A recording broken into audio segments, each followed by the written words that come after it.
Então vamos lá, olha só. A força-tarefa que apura fraudes no INSS está avançando para uma nova frente de investigação. Os empréstimos consignados ilegais que podem somar cerca de 90 bi. Segundo a auditoria do TCU, só em 23 foram registradas 35 mil reclamações de empréstimos indevidamente liberados, muitas vezes sem qualquer solicitação dos aposentados. O volume das movimentações é alarmante, 89,5 bilhões liberados no ano, valor muito superior aos 6 bi do escândalo envolvendo as associações fraudulentas. Especialistas apontam que refinanciamentos não autorizados são comuns e driblam os mecanismos de controle, mesmo com o uso da biometria. A nova fase da investigação envolve órgãos como o Dataprev e pode revelar prejuízos bilionários. Mandaram uns pimbas interessantes, né? Foi abrir a porteira aqui, o Pablo Leite mandou aqui falando: Renan, fui gerente de um grande banco e as artimanhas para enrolar os aposentados são inúmeras. Quando o governo aumenta o percentual dos consignados, os bancos fazem a festa. Franquias menores como o BMG de crédito, a farra é muito maior. O Bruno Henrique falou: sou professor de um núcleo de prática jurídica e a fraude de consignado contra velhinhos é uma epidemia. Por semana atendemos pelo menos 10 aposentados que não reconhecem ou foram engambelados. Galera, esse é um dos golpes mais comuns do Brasil, galera. Lembram do golpe do Pablo Marçal? Que ele pegava os dados da pessoa, ele roubava, era um trojão, ele roubava os dados pra roubar a aposentadoria. Uma coisa pra gente ver, né? Existe uma coisa que chama-se aposentadoria. Aposentadoria é um direito líquido certo que idosos têm aqui no Brasil. A aposentadoria cai na conta do velho, o velho não sabe mexer, ele é digitalmente tosco, né? As taxas de analfabetismo e escolaridade, o analfabetismo é alto e a escolaridade é baixa pros idosos, né? Então, você tem ali um caldo, assim, pessoas, coitadas, com dificuldades de manejo digital, ignorantes em muitos termos, com baixa escolaridade, com direito líquido certo a um dinheiro que cai na conta deles. O que acontece? Isso gera um estímulo econômico para pilantras todos irem tomar dinheiro desses caras. Sacou, Riso? Saquei. Concordam? Então você cria mercados inteiros para tomar dinheiro dos outros. Mas veja, isso não termina aí. O Riso vai botar aqui. Veja o tamanho do estrago. INSS, filho de Lewandowski, que advoga para 2 entidades na mira da PF. A Associação dos Aposentados Mutualistas para Benefícios Coletivos também é representada por Henrique em ação no TCU, que apura descontos irregulares. É a cara do atual Tribunal Superior, do atual STF, e a cara desse atual governo, né? Com o ex-STF Ricardo Lewandowski, cujo filho, veja só, advoga para essas associações que são investigadas por um esquema com o governo do PT. Não, ele é só um advogado, sim. Sim, só um advogado. E eu sou um... Como é que é? Eu sou uma Volkswagen Kombi.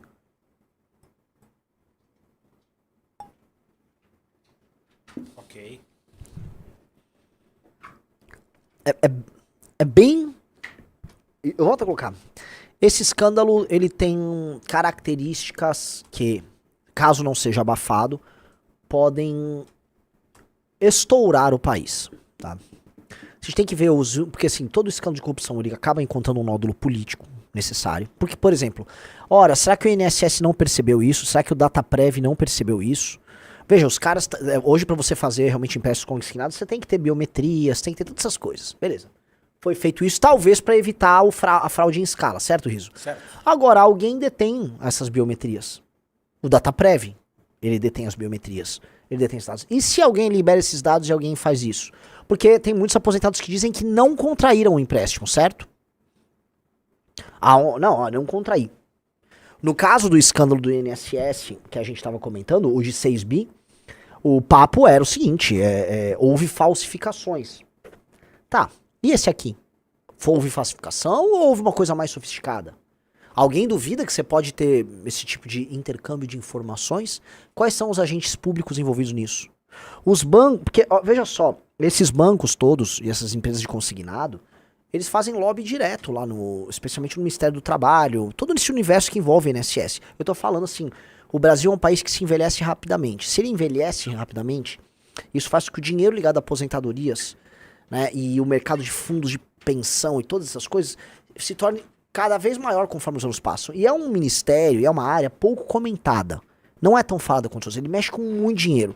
Então, naturalmente, vai ter todos setores do capitalismo ligados ao parasitismo, a isso. E eu acho que a gente tem muito estímulo para isso. Os estímulos estão, porra, isso não tá óbvio para vocês, os estímulos? Demais.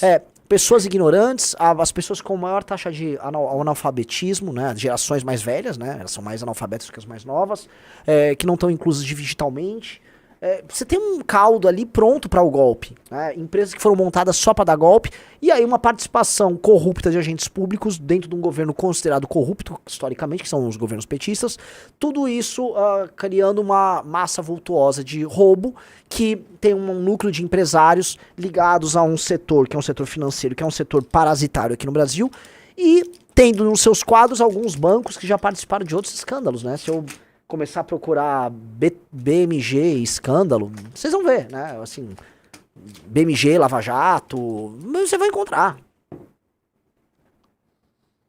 O Maurício, que você mandou pesquisar, ele aparece também na CPI da Covid. Ah, é? Envolvido em alguma coisa de vacina. Você falou agora em valores, Renan, esse setor aí de aposentados é tipo 13% do PIB, não é? A Previdência? É um valor bizarro. A Previdência é um valor colossal do PIB e que só tende a aumentar. Por isso que o Brasil vai precisar fazer outra reforma da Previdência. Você vai falar, outra? Mas, né, rolou em 19, pois é, mas vai ter que fazer outra. Você imagina o seguinte, o número de pessoas se aposentando, o pessoal, só aumenta.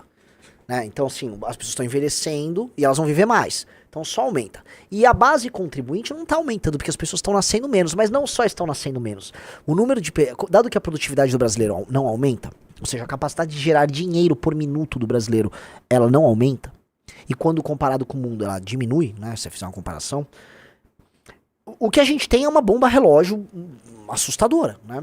A gente vive no país do nem-nem, não trabalha nem estuda. A gente vive num país que as pessoas não se capacitam, de um capitalismo dos mais esquisitos, nem dá pra falar que é um capitalismo, né, estrito sensu, né, um regime esquisito.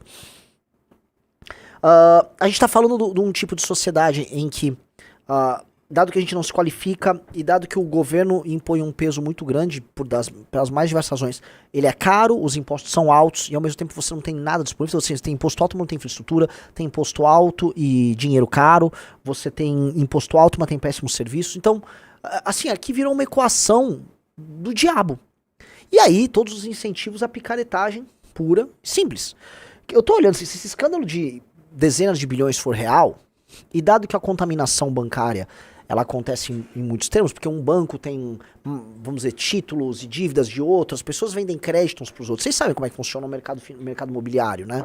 Você cria um ativo, o ativo pode ser derivado de um outro ativo. Um ativo, às vezes, é um direito de compra de algo que alguém já vendeu, ou é um contrato que você fez com um velho consignado, que aí você vende esse contrato para, entendeu? O mercado, quando você vê, ele é a derivada. Isso vai contaminando todo mundo. Então, se tiver um escândalo dessa monta, pode ser que o Estado brasileiro tenha que arcar com esse escândalo, para fazer um resgate de instituições bancárias. E se tem um setor no Brasil que não leva prejuízo, é banco. Ó a merda. A conta vai sobrar pra gente, tá? Plano de devolução de descontos deve sair até a próxima semana, diz presidente do INSS. Lula determinou que o ressarcimento dos valores seja feito o mais rápido possível, afirma o atual chefe da autarquia. O plano de ressarcimento dos valores descontados indevidamente de aposentados e pensionistas do INSS deve ser apresentado até a próxima semana, segundo o novo presidente da autarquia, Gilberto Valério Júnior. Pela pressa e pela agilidade que o presidente da República nos deu, creio que todo o plano deve sair lá. Durante a entrevista, o ministro destacou que o presidente Luiz Inácio Lula da Silva determinou que a devolução dos valores seja feita o mais rápido possível. Atualmente, o projeto está em beleza. Valério Júnior também alertou aos segurados sobre possíveis golpes relacionados à devolução dos valores. Quando for lançado o programa de ressarcimento, todos serão avisados, beleza. Tá, o Lula tá querendo devolver o dinheiro, né?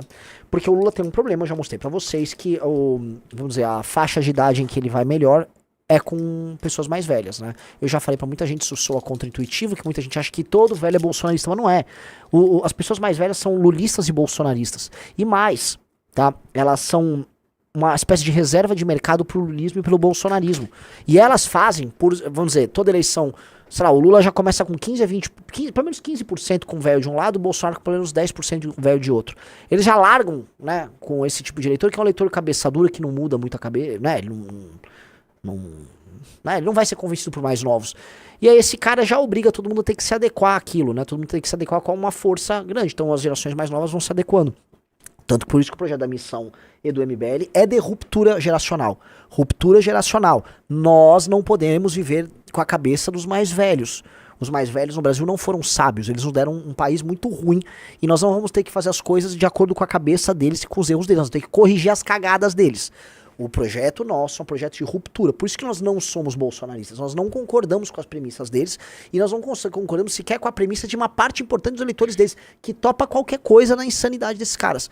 O Lula tem um eleitor que é um eleitor velho, de esquerda, especialmente uma eleitora mulher, aposentada e, vamos dizer, beneficiária aí de aposentadoria e outras coisas.